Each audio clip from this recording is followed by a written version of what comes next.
Assalamualaikum warahmatullahi wabarakatuh. Yang kami hormati Bapak Dr. Andes Made Sukaryawan, MSI PhD, dan Ibu Dr. Diah Kartikasari, MSI, selaku dosen pengampu mata kuliah Biokimia. Kami mahasiswa Universitas Sriwijaya, jurusan Pendidikan Biologi angkatan 2022. Kami akan menjelaskan materi mengenai katabolisme glukosa. Sebelumnya, kami dari kelompok 10 kelas Indralaya A. Perkenalkan, nama saya Emilia Prananda dengan NIM 06919822270002 dan rekan saya. Saya Aulia Lison Putri dengan NIM 06091182227008. Saya Nia Damiati, NIM 06911822270059. Adapun tujuan pembelajaran yakni mahasiswa mampu menunjukkan sikap tanggung jawab untuk memahami glikolisis. Kami menggunakan 4 sampel bahan makanan yang mengandung karbohidrat. Yang pertama ada beras, makanan jadinya yaitu nasi. Yang kedua ada kentang, ketiga jagung, dan keempat ada ubi jalar. Adapun prosedur proyeknya yaitu pertama, carilah dan pahamilah materi mengenai katabolisme glukosa. Kedua, carilah sumber bahan pangan di sekitar Anda yang mengandung karbohidrat. Ketiga, dokumentasikanlah sumber bahan pangan tersebut. Dan keempat, edit video dengan semenarik mungkin.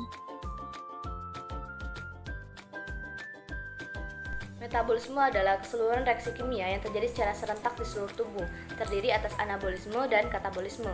Anabolisme adalah sintesis atau pembentukan molekul organik yang menyerap, membutuhkan energi, sedangkan katabolisme adalah pemecahan molekul organik yang menghasilkan energi. Sumber energi utama bagi tubuh manusia adalah pati atau zat tepung starch yang ada dalam makanan. Secara kimiawi, pati adalah karbohidrat dalam bentuk polisakarida yang dalam traktus gastrointestinal atau saluran pencernaan akan dicerna menjadi glukosa, suatu bentuk monosakarida. Glukosa akan diabsorpsi dari traktus gastrointestinal ke dalam aliran darah lalu dibawa ke dalam sel-sel yang membutuhkannya. Sumber karbohidrat pertama yang kami jadikan sebagai sampel adalah beras atau nasi putih. Nasi putih ini merupakan salah satu makanan pokok masyarakat Indonesia. Di dalam 100 gram nasi putih mengandung 28 gram karbohidrat. Makanan ini merupakan sumber energi utama bagi tubuh yang berguna untuk mendukung tulang, saraf, dan otot serta dapat meningkatkan kesehatan usus besar. Kentang. Kentang bisa dijadikan sebagai pengganti nasi. Dalam 100 gram kentang mengandung 17 gram karbohidrat. Kentang memiliki manfaat seperti melindungi organ jantung, mengatur kadar gula darah, tinggi kolin, dan tinggi antioksidan. Jagung. Karbohidrat dalam jagung juga sangat tinggi. Dalam 100 gram jagung terdapat 25 gram karbohidrat. Jagung bermanfaat untuk membuat buang air besar lebih lancar, menghindarkan dari penyakit sembelit, wasir, hingga kanker usus besar. Dan yang terakhir adalah ubi jalar. Ubi jalar merupakan salah satu sumber karbohidrat. Di dalam 100 gram ubi jalar mengandung 20 gram karbohidrat. Ubi jalar ini juga bermanfaat untuk menjaga kesehatan mata, meningkatkan kinerja otak, dan menurunkan kolesterol, serta mencegah tekanan darah tinggi. Katabolisme glukosa. Katabolisme glukosa adalah reaksi penguraian glukosa menjadi molekul yang lebih sederhana dengan menghasilkan energi. Katabolisme glukosa terjadi di tingkat sel. Proses pemecahan karbohidrat ini terjadi pada membran sel dan mitokondria. Proses ini terdiri dari 3 tahapan utama, yaitu glikolisis, oksidasi pirufat, dan siklus Krebs. Seperti yang telah dijelaskan tadi bahwa proses katabolisme glukosa terjadi melalui 3 tahap. Tahap yang pertama adalah glikolisis, tahap kedua adalah oksidasi pirufat, dan tahap ketiga adalah siklus Krebs. Pada tahap ini terjadi pengubahan glukosa yang memiliki atom karbon 6 menjadi asam pirufat yang memiliki atom karbon 3. Nah, selain dihasilkan asam pirufat, pada proses ini juga dihasilkan NADH dan ATP. Terkhusus pada polisakarida, untuk masuk ke dalam proses glikolisis ini harus diubah terlebih dahulu menjadi glukosa atau monosakarida. Selanjutnya adalah proses oksidasi pirufat. Pada tahap ini, asam pirufat yang telah dihasilkan dari proses glikolisis tadi akan melanjutkan proses hingga menghasilkan asetil koenzim A yang memiliki atom karbon 2. Pada tahap ini tidak dihasilkan ATP, melainkan hanya dihasilkan asetil koenzim A, NADH, dan CO2. Dan proses ini juga masih berlangsung di dalam mitokondria.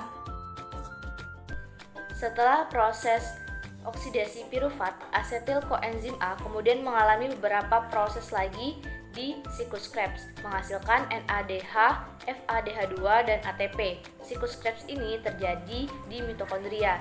Dapat kita lihat siklus Krebs pada gambar berikut. Elektron yang terbentuk dari siklus Krebs kemudian akan mengalami proses lebih lanjut ke rantai transport elektron. Elektron-elektron ini akan melewati protein-protein pada membran mitokondria dan hasil akhirnya adalah molekul ATP. Hasil akhir dari katabolisme karbohidrat ini adalah molekul ATP yang merupakan sumber energi bagi sel. Dari keseluruhan proses, jumlah molekul ATP yang dihasilkan adalah sebanyak 36 ATP. Untuk setiap proses pada katabolisme karbohidrat akan dihasilkan molekul ATP. Jika dijumlahkan dari keseluruhan proses, maka akan didapatkan sebanyak 36 molekul ATP yang dihasilkan. Beberapa sumber mengemukakan jumlah molekul ATP yang dihasilkan sebenarnya adalah 38 molekul ATP. Ini adalah jumlah molekul ATP yang ideal dihasilkan dalam proses katabolisme karbohidrat. Faktanya, terdapat aktivitas pemindahan molekul NADH dari sitoplasma ke mitokondria yang memerlukan energi. Terdapat 2 molekul NADH yang mengalami proses pemindahan dan memerlukan molekul 1 ATP setiap 1 molekul NADH, sehingga jumlah molekul ATP berkurang menjadi 36 molekul.